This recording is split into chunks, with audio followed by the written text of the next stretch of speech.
Sarah Salman, Kevin Bossuet, la fragilité bourgeoise. Vous connaissez ça, c'est un peu les deux premières personnes à qui on pense quand on pense à la fragilité bourgeoise. Forcément, on parle des grandes gueules. Alors c'est Sarah Salman qui nous explique qu'elle préfère vivre dans un 9 mètres carrés qu'elle est dans le Nord. Je ne sais même pas s'il y a la Wi-Fi, mais regardez-moi ça. Est-ce que tu situes sur la carte au moins ? Bah tout en haut, j'imagine. Je suis outrée par ces propos. Voilà, j'ai pas d'autres mots. Enfer ou paradis, enfer. Enfin après, parler de quelque chose qu'on ne connaît pas, c'est pas toujours évident. Mais je préfère rester dans 9 mètres carrés à Paris que voir ça. Voilà, disons les choses. Pourquoi t'as peur de quoi ? Du froid ? Je sais même pas s'il y a la Wi-Fi. Étienne, toi tu... Et le thème c'était vacances dans le Nord, enfer ou paradis. Mais vous imaginez le niveau de fragilité. Les Parisiens, ils vivent dans des tout petits appartements et tout. Ils sont prêts à faire une heure de transport comme le matin. Et ils disent ah ouais, c'est vraiment le meilleur mode de vie possible quoi. Je suis désolé, moi j'ai du mal à comprendre pour le coup l'inverse. Ça ferait tellement chier de vivre dans un 9 mètres carrés à Paris. C'est l'enfer comme truc. Et dans le Nord, ouais, bon, il y a des inconvénients, mais c'est des conneries. Tu peux être pas mal, tu peux avoir plus de place, tu peux avoir un jardin, tu peux avoir des trucs que tu vas pas avoir dans ton 9 mètres carrés à Paris, quoi. Enfin, ça me rend ouf de voir à quel point on surestime et on surmet à la télé des gens comme ça, qui en plus se la jouent un petit peu, petits bourgeois, fans des beaufs blancs, je sais pas quoi, alors qu'en réalité, c'est des énormes fragilus, quoi. C'est la fragilité bourgeoise pur jus, quoi.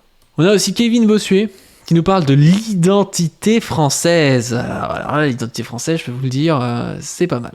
L'identité française est d'abord et avant tout chrétienne. Regardez, la France, c'est un blanc manteau d'église. C'est trop drôle. Ça, c'est l'avis de beaucoup de droitards. La réalité, c'est que l'histoire de France, mais c'est aussi l'histoire de beaucoup de courants païens. Et dire, voilà, la France est juste chrétienne et tout, bah non, c'est avoir une vision, en fait, toujours de la France des dominants. La France de l'alliance entre la monarchie et l'Église. Mais les populations françaises, notamment la classe laborieuse française, n'a pas été que chrétienne, quoi. Et dire oui, voilà, c'était chrétien, bah, je trouve que c'est abusé, parce que quand on lit des historiens du Moyen-Âge, ils parlent bien des courants païens, quoi. La France, historiquement, c'est la rencontre entre un roi et le christianisme. Et je peux vous dire que... Non, la France, c'est pas juste la classe dominante, en fait. C'est pas juste l'Église et un roi, c'est aussi le tiers-état. C'est aussi les paysans. Et les paysans, ils sont pas forcément chrétiens. Les Français en ont marre qu'on remette en cause leur identité. L'identité des Français, c'est pas ça. Et puis l'identité française, en plus, après, ce sera quand même des gens qui seront extrêmement athées. C'est très français d'être un peu laïcard, athée. Donc non, je suis désolé. C'est des gens qui fantasment en fait quelque chose qu'ils ne connaissent pas. Je suis pas sûr que ce type-là soit un féru d'aller à l'église, et pourtant il vient nous rabâcher il faut être chrétien, je sais pas quoi. Les Français veulent des crèches dans les mairies. Les Français s'en foutent d'avoir des crèches dans les mairies pour la plupart. Oh là là. Marre qu'on ne puisse pas parler les Français veulent des crèches dans les mairies. Devant les mairies, ils veulent qu'on conserve notre patrimoine religieux. Et quand vous voyez qu'on n'appelle plus marché de Noël, mais marché d'hiver, c'est juste une hérésie. Mais vous imaginez les problèmes qu'il faut avoir dans la vie pour que ce que vous mettiez en avant, c'est qu'on n'appelle plus le marché de Noël marché d'hiver. Enfin, je suis désolé, mais on s'en branle un peu. Enfin, vraiment, c'est ça le problème, quoi. On est dans un pays où on bosse plus qu'avant pour gagner moins d'argent, où il y a de plus en plus de SDF, de plus en plus d'enfants qui mangent pas à leur faim, de plus en plus de violences policières, de choses comme ça. Et le mec nous dit ouais, les vacances d'hiver à la place des vacances de Noël, c'est très très très grave. Putain, mais quelle fragilité bourgeoise.